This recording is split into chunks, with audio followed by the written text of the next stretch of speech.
The views and opinions expressed on the following program are those of the host and guests and do not necessarily represent those of any organization, including One Generation Away. The freedom of a people to choose its leaders is the root of liberty. Keep alive this experiment in liberty. Liberty, in case you've forgotten, is the soul's right to breathe. Government should be very minimal in protecting liberty. Peace cannot be purchased at the cost of liberty. The sturdy ground of liberty. Liberty once lost is lost forever. Fight for their liberty and for our security. Guarantees individual liberty. This great republic, born alone in liberty. Liberty. Liberty. Liberty. Liberty. Liberty. Liberty. Liberty. Liberty. Just how much do you want liberty?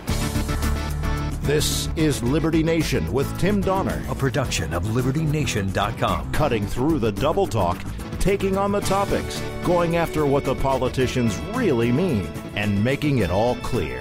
For your freedom and your liberty. Liberty Nation with Tim Donner. What is the state of the American Republic? We'll examine that question from multiple angles as we wrap up Independence Week in America.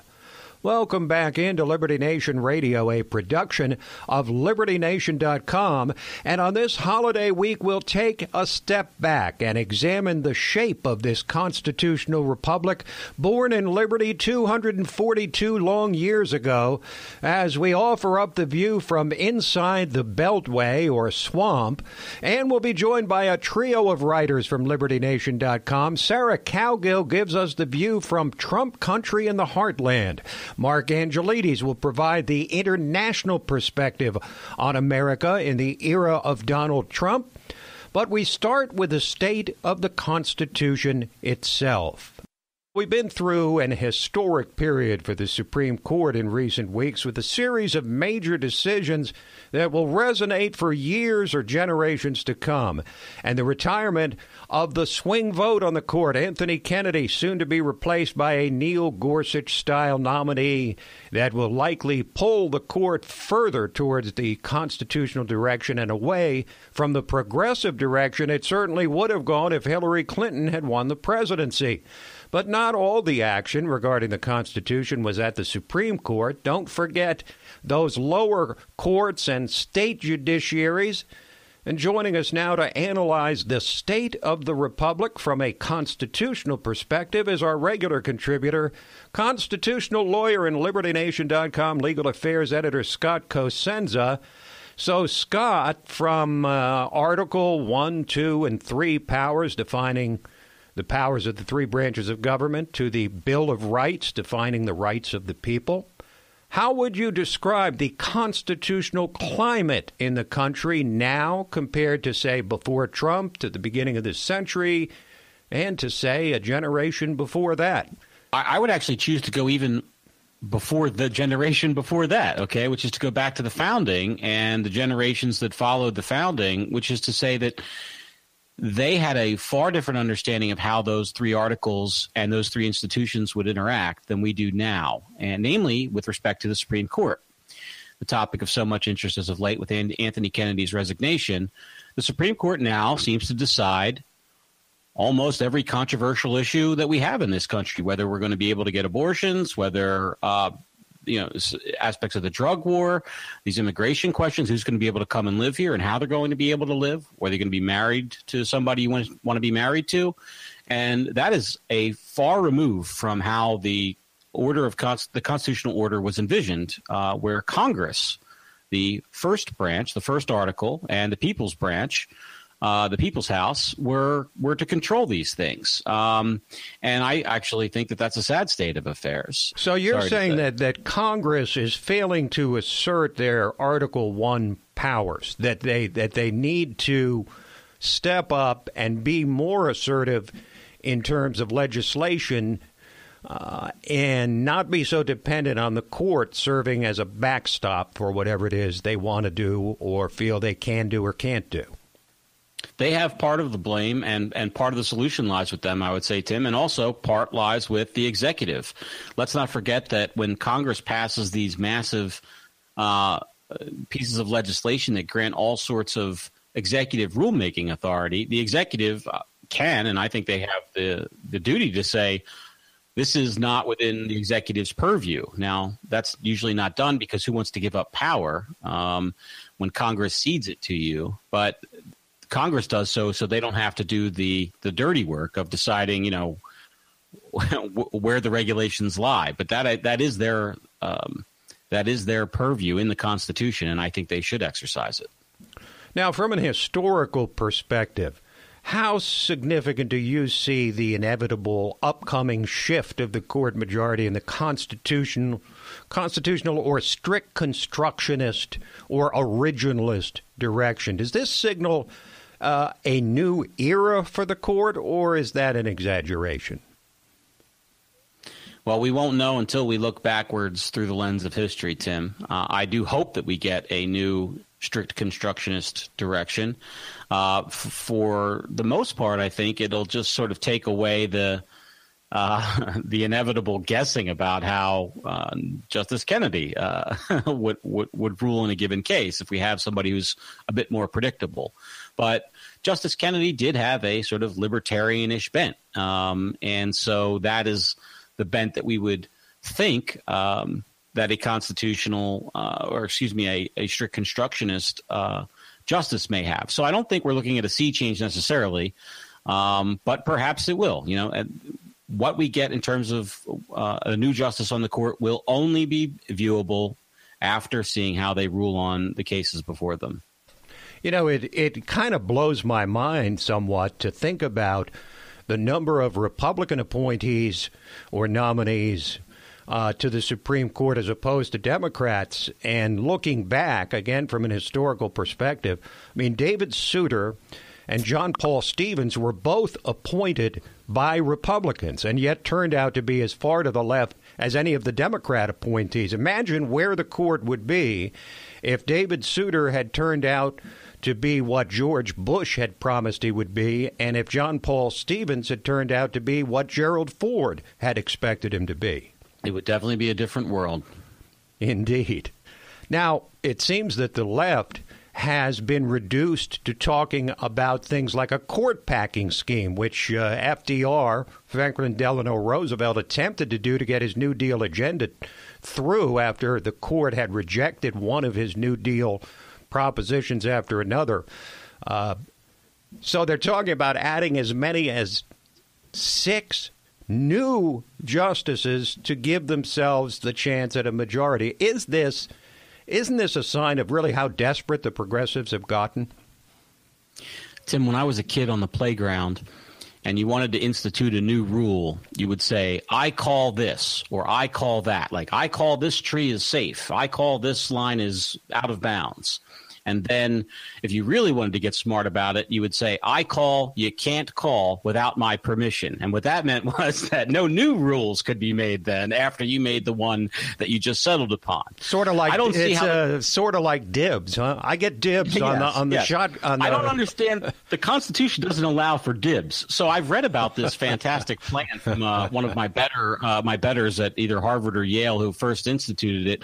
I think they said the plan was for 6 additional justices. So that would bring them the total to 15. But what I don't understand is how that plan then prevents the inevitable next administration from appointing 22 justices or 122 or 322. In other words, why doesn't it then just be incumbent upon the next person to just continue adding justices so that they get to take over the court? It's a recipe for a sort of kangaroo, banana republic type organization. So, Scott, there's been a lot of attention paid to the Supreme Court, of course, but President Trump has been churning out nominees for the lower federal courts as well. This is where he's particularly in sync with congressional Republicans who often feel uncomfortable with his positions elsewhere.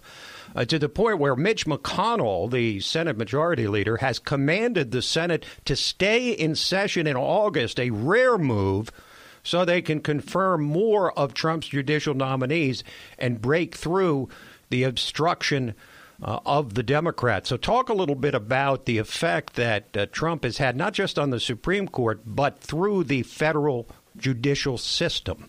Trump has proceeded apace with his nominations, and Congress has proceeded apace with its confirmation of those nominations to fill the lower and intermediate courts. And it's important that we recognize that that's where the higher courts draw their talent pool from. That's the bench. And so to the extent that those courts are populated with people with a certain judicial mindset, we can just see that regardless of the leadership choices going forward, they will influence the body politic and laws going forward. We're going to close this up, Scott, with a forced prediction.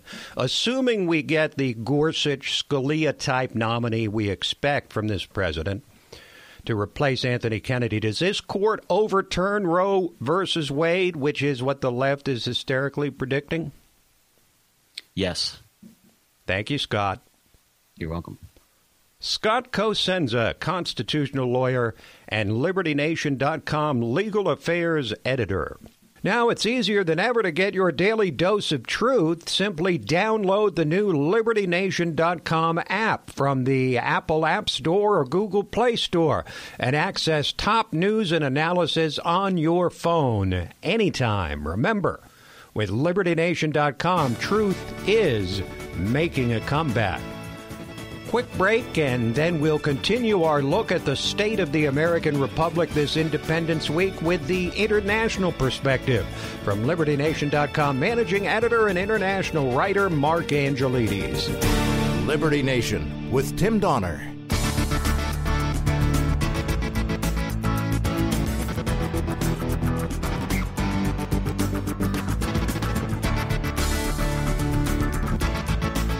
We believe that all men are entitled to the blessings of liberty.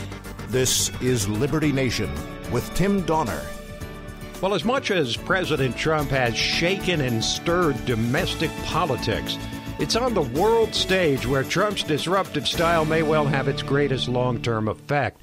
This president is challenging all the presumptions of the embedded foreign policy establishment and charting a very different course away from the globalist agenda of virtually all recent American presidents and toward an America First agenda. And here to analyze the state of the American Republic from an international perspective is LibertyNation.com managing editor and international writer Mark Angelides, joining us from the UK. And Mark, welcome. It's been a breathtaking pace of change in American foreign policy over these last 18 months, from Korea to NATO to China to trade and beyond. So when historians look back over this transformational time in America's relationship with the rest of the world, what do you think they'll believe are the most significant changes? Hey, Tim. From a Brit perspective, I'd have to say that the U.S. is re-engaging with the world. I mean, under the last administration, there was very much a Pacific focus that sought to sway away from Europe, especially a lot of work around the Middle East. Now, President Trump, probably due to his ties here, has swung that focus back, and this is never a bad thing. But perhaps the most significant change is that America is proud of herself again. It's no longer beyond the pale to be patriotic. I mean, we see this in the America First ideal, and it's a slogan that's being adopted by those who love liberty across the world. So I think when people look back on it, they'll see it as this is when it changed from being ashamed of nationalism of your country to being proud of your country and being proud of being an independent nation again. Well, now, virtually the entire foreign policy establishment in Washington, Republican and Democratic alike, opposed the election of Donald Trump. Rare was the man from the foreign policy establishment who had anything good to say about him as a candidate. Now, can that establishment bide its time until Trump leaves the White House and regain its former power? Or do you think Trump's arrival signals a permanent change in the direction of U.S. foreign policy? It's likely that they'll be working even now to either diminish or remove any and all of President Trump's achievements. They'll obviously be hoping he'll lose in 2020, and obviously that he'll receive a bloody nose in the 2018 midterms. But I don't think that really matters, because the genie is out of the bottle. As Ben Franklin who said, it's a republic if you can keep it? Indeed it was. And I mean, that applies here. It's, he's created the opportunity for you to embrace the republic. And it's up to people like you and, of course, our listeners to hang on to all the good stuff. and demand that those who are elected, that they put liberty first and they put America first. Okay, so Mark, I wonder if, as we attempt to define the Trump foreign policy, it's been described as Jacksonian in the tradition of President Andrew Jackson. Of course, that was 2 centuries ago. But I'm wondering if the simplest way to boil down the Trump foreign policy is that we won't start fights, but we will end them. I would say that it is truly Jacksonian, yes, absolutely. And it certainly does seem to be the way Trump's going. I mean, he's pushing for greater trade with all nations, but he's also pushing for a more balanced trade, which is hugely important. I think so many people don't realize that having a trade imbalance of the size that the U.S. does is hurting Americans. And, you know, they suggest that but a trade war will hurt more. But no, they don't understand that already, like $500 million here, $500 million there. The very people who are paying are the American people. They're the ones who are getting screwed over on this. So to say that Trump is quite happy to engage in a fight if it appears, I would say absolutely he is, without a doubt. But in terms of will he go off and start a war, which is obviously not very Jacksonian, I really doubt that. He's never given any indication that he's going to be hawkish. He's certainly very much more interested in business, not war. We continue with Mark Angelides, LibertyNation.com managing editor, joining us from the UK. And Mark, it seems there are a couple of basic views of America under Donald Trump around the world. There are those who think his presidency is the best thing to happen to the U.S. in an age, and others who believe it's the worst thing. Break down for us which countries or areas are cheering this president and which are booing. Well, actually, it's a pretty simple divide. It's between those that want to be part of a superstate, for example, like the EU, and those that want to be sovereign nations. And we're seeing it writ large in almost all the recent European elections. Parties that run on liberty tickets are sweeping up the votes, like Italy, Hungary, Austria, Britain, of course, with the Brexit vote.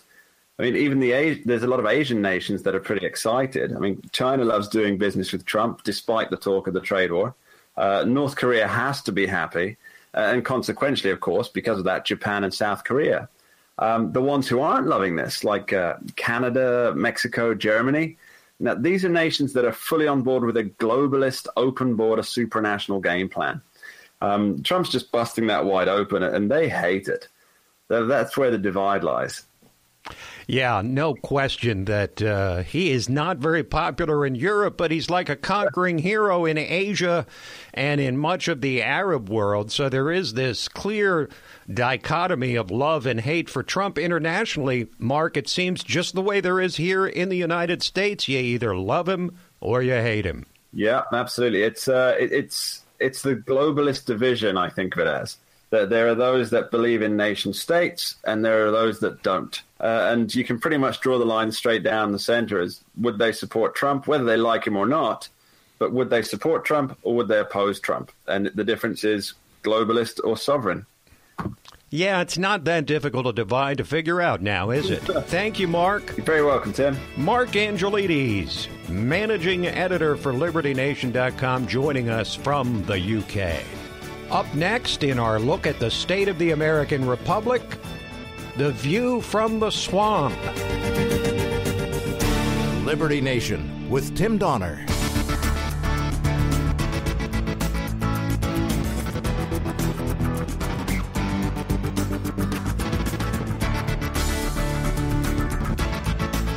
We believe that all men are entitled to blessings of liberty.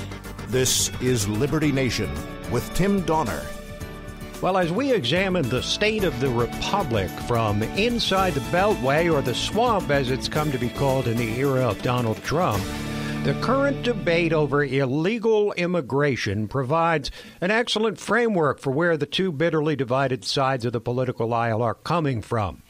If you clear away the smoke and remove the mirrors from the hot debate over illegal immigration, the bottom line assertion of the left is that enforcement of laws duly passed by Congress is immoral. And oh, by the way, the actual fulfillment of a signature campaign promise is also immoral. Knowing they don't have the votes to change the law, they didn't even have the votes when Barack Obama was president, and they controlled the House and Senate, the left has resorted to saying that actually enforcing the laws duly passed by Congress is immoral and somehow illegal. Do you think a generation's worth of neglect on illegal immigration can be reversed without some eggs getting cracked, as it's called in Washington? If this was easy, it would have been done a long time ago. But just as with the foreign policy equivalent of this issue, Korea, Trump did not cause this mess. He inherited 11 million or more illegal immigrants, a border far too porous, and enforcement of laws far too lax because of the combined interest in votes for the socialists and cheap labor for the capitalists, all at the expense of a culture we refuse to defend, which rots from the inside more with each passing year. Now, the other immorality on the left is for a conservative candidate to actually do what he promised. This is also immoral because, well, it just is. Obama promised national health care and delivered it as he was expected to when the voters elected him. This was noble and righteous. But when Trump promised to build a wall and enforce the nation's immigration laws and was elected on that promise, the left claims the voters were duped, or they didn't really mean it, or they now realize they made a mistake and regret voting for Donald Trump, or the election actually was stolen by Vladimir Putin and his gang of Russian trolls and bots, and thus every action taken by President Trump or his administration is illegitimate.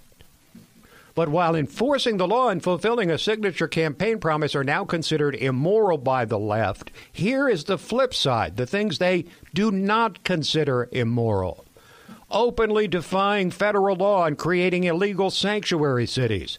Defending the honor of illegal immigrant gang members who use, among other instruments of murder, machetes to execute their victims. Shutting down practitioners of free speech in academia, calling those who disagree with them fascists, threatening and intimidating members of the president's administration as they attempt to simply dine in peace, and whipping a crowd into a frenzy by demanding they carry on their resistance not just to this president, but to civilized behavior itself. Nope, none of that is immoral. Only the actual enforcement of the laws that are on the books and the fulfillment of an unambiguous campaign promise are immoral because Trump is president. So normal modes of operation, civility, and truth are out the window because this president represents such a moral threat to the republic that he must be stopped by whatever means present themselves or can be concocted out of whole cloth, no matter whether they are unethical, illegal, or unconstitutional. And then there are those traitorous never-Trump conservatives and Republicans who continue to twist themselves into pretzels condemning this president, talking down the very tax cuts they have favored for their entire lives, and the roaring economy, and the ever-brightening employment picture, and the massive deregulation, and the breakthroughs on North Korea, and the Supreme Court justices, one and soon two, and federal judges appointed by this president they know full well are crucial to steering the nation on a constitutional path. Never mind that, these never-Trumpers say. The man is vulgar and therefore must be condemned, even if it means electing a Democrat-controlled Congress.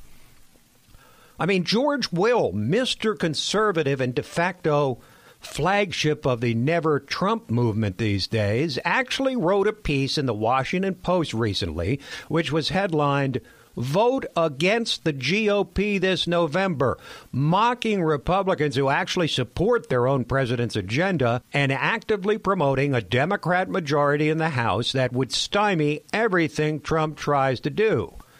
And in explaining away the one thing that everybody agreed would be the most important thing Trump can do, George Will concluded by making the weakest of arguments, that the Supreme Court is not really as important as the Congress or president. Really? That's the best argument he can make? Has he actually been paying attention to the game-changing decisions issued by the nation's highest court in just the last week? Decisions that will affect the country long past the time Donald Trump leaves the White House. This is the effect Trump has had on those who personally detest him. In George Will's case, most likely because Trump shook up Mr. Will's comfortable little world inside the D.C. swamp, where he attends those A-list dinner parties and writes soaring philosophical screeds promoting lofty ideals like he's in a debating society, unaffected by whether anything he writes would actually be implemented. And then along comes Trump, spares the nation not just from Hillary Clinton, but most likely an irreversible descent into Barack Obama's fundamentally transformed nation. He crushes the Clinton dynasty, saves the Supreme Court from a progressive majority for a generation, lowers taxes, increases job numbers to near full employment, obliterates federal regulations. The economy is roaring down the tracks. And yet never-Trumpers like George Will, who should be on their knees in gratitude to Donald Trump for simply defeating Hillary Clinton, if nothing else, continue to look that gift horse straight in the mouth and spout only words of bitter condemnation about the 45th president. Meanwhile, other never-Trump Republicans, addled by a hatred for Trump just as deranged as the left, or perhaps even more so, given that unlike the left, Trump's ideology is not the issue, they continue to rail on against the president, pronounced conservatives like Bill Kristol and David Frum, over-the-hill GOP strategists like Anna Navarro and Steve Schmidt on MSNBC, who've gone on untamed verbal rampages calling Trump a Nazi and worse, if that's even possible. Shutting down and shouting down, that is all the left and never-Trump Republicans and conservatives have, as they desperately seek to preserve their diminishing station in life at all costs. And what the rank and file, average, ordinary, normal, hardworking people of this country voted for, be damned. What they really hate is that Trump is willing to say on the record what they say privately, behind closed doors, in cloakrooms, in fancy restaurants inside the swamp. Take the whole dust-up over when the president supposedly said the thing about the S-hole countries in a meeting. Trump haters went into a virtue-signaling rage. But how many of these outraged souls have said essentially the same thing in private? Only no one reports that. How many of the outraged and offended souls don't say the same things about their political opponents and enemies in private that Trump sends out on Twitter? How many of these people are saying the same things about Trump supporters as Peter Strzok, the key FBI investigator who said Trump supporters are hillbillies who smell? Trump is willing to call things as he sees them because, unlike all his critics, opponents, and enemies, he isn't owned by anyone. He was already wealthier than God and already one of the world's most powerful men before he ever ran for president. And it kills them that he can get away with saying and doing what he's done, spoken the people's truth to their power, toppled their establishment with the most stunning political upset in recorded history, and seen his approval among the American people rise to its highest perch with midterm elections approaching. The left will never, ever be convinced that Donald Trump's election was legitimate. They remain convinced that the American people could never elect this guy unless something was not on the level. It's killing the left, and it's killing the never-Trump conservatives who have discarded all of their principles in a psychotic break brought on by the still rampant Trump derangement syndrome. So here we are, approaching 40% of the way through Trump's first term, and he remains as president every bit the lightning rod he was during the unforgettable campaign of 2016. But he is also exactly the game-changing historical figure he promised to be, for better or worse.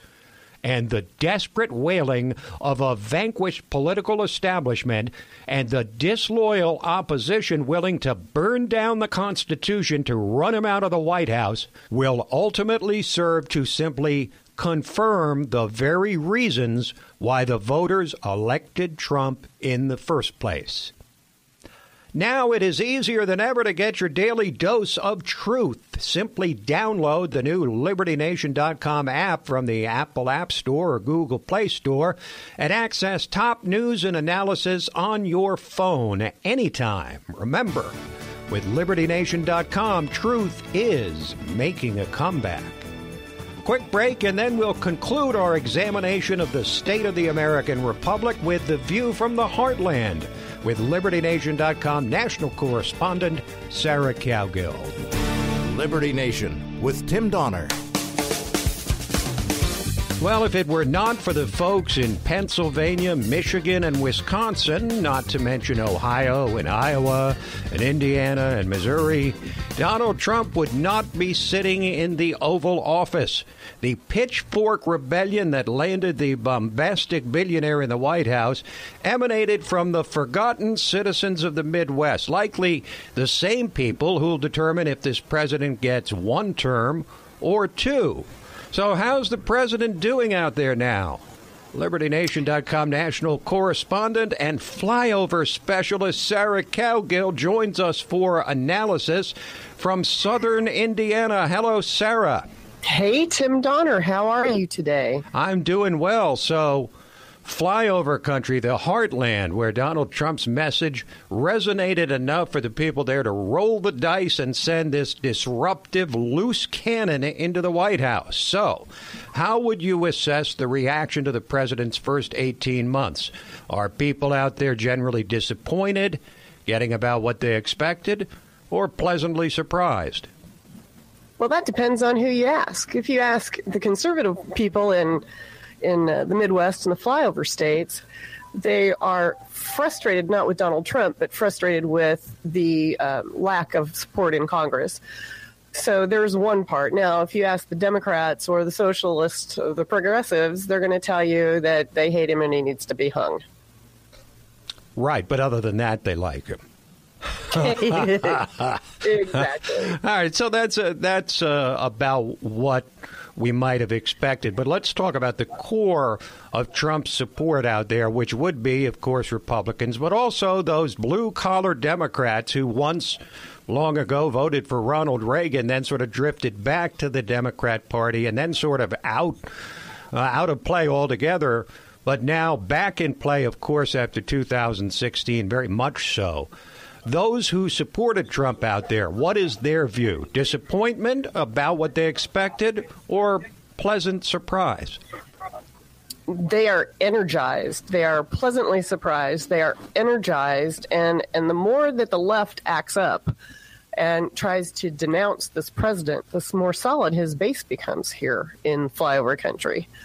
He's looking like he's on a train barreling towards 2020 and a big win if the left keeps up their current practice. Okay, so what would you say, Sarah, are the lasting effects of Hillary Clinton dismissing half of Trump's supporters as deplorable and, worse yet, irredeemable? And it was really the people in the heartland she was referring to, the forgotten people behind that seemingly impenetrable blue wall of the Midwest. So how long, in your view, will it take the Democrats to recover from that moment where Hillary said what so many in the establishment have likely been thinking for the longest time? It won't. In our current history or in our current environment, and what I can pick up on from our local folks, once they put their beer down and their AR-15 down and don their Billy Bob hats, they are. You're promoting a stereotype. You're promoting a stereotype. Hey, well, deplorables are us, I suppose. They're not going anywhere. They love this president. They will not support a Democrat, especially in the current climate. I mean, they're horrified by the anti-Second Amendment. They're horrified by the free speech, shenanigans that this Antifa people are doing. They won't put up with it. In fact, they have invited Antifa 100 times over to come visit us out here in the middle of nowhere land and, take them on. Let's see what you got, Antifa. So I think it's only energized the base to grow. I think Trump's base has grown significantly since he was elected, and it's not stopping. Okay, well, that's an interesting statement because, of course, this is the most bombastic president we've ever witnessed by far. Do you sense that Heartlanders are pleased that he's speaking truth to power so loudly and inflaming people along the way, or would they prefer him, do you think, to ditch the tweets and the sideshows? I've heard it both ways. I have a group of older guys that I hang out with to get their opinions for a column, and we call them the Liars Roundtable. And they like the president, but they wish he would stop tweeting. They just don't like the whole random tweeting stuff. But they like his policies, and they like what he's doing. I mean, they coin phrases like Trumplomacy, and they pick apart what he does during the week, and they applaud his great moves, and they snicker at his silly moves. Okay, fair enough. Probably not totally unlike Trump supporters. How few of them there are I think there's a few eye rolls out there on the east and west coasts, and in those small but densely populated blue sections of America.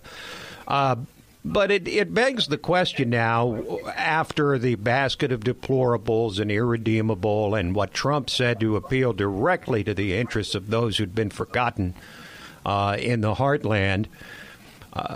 That's the Republican Party right now. But what about the Democratic Party? What does the Democratic Party, as currently constituted, represent right now to the folks of flyover country? Have you ever heard the Led Zeppelin song "Dazed and Confused"? Yeah, that would sum it up. They have no message, and they know they have no message, and they're like, "What the heck? We have nothing to run on." They don't. All they have is hate, and that's not going well for them. Yeah, they have tried half-hearted attempts to put together such things as what they call a better deal, where they could try to out-Trump Trump with the common man, but those have fallen completely. Tofu in every pot. That's not going to happen.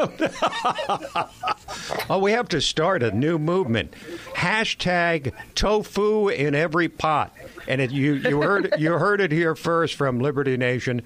Exactly. National correspondent Sarah Cowgill. So before we let you go, Sarah, speculate for us what the difference might be between a 4-year Trump presidency and an 8-year presidency.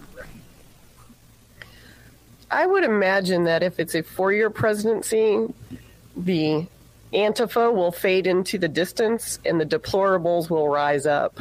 Now, if we have an 8-year presidency, we're going to experience more respect in the world. We are going to experience a better economic situation. We are going to see our borders secure, and we're probably going to see our poor people taken care of in this country and our veterans. That hasn't happened in 30 years. That is the lovely Sarah Cowgill, LibertyNation.com national correspondent, joining us from southern Indiana. We value your input on LibertyNation.com, Sarah. You add a lot to the site, and thanks for joining us. Well, thank you. I appreciate being here. This program, Liberty Nation Radio and LibertyNation.com's own podcast, The Uprising, are available to you on demand at LibertyNation.com and from fine podcast providers everywhere.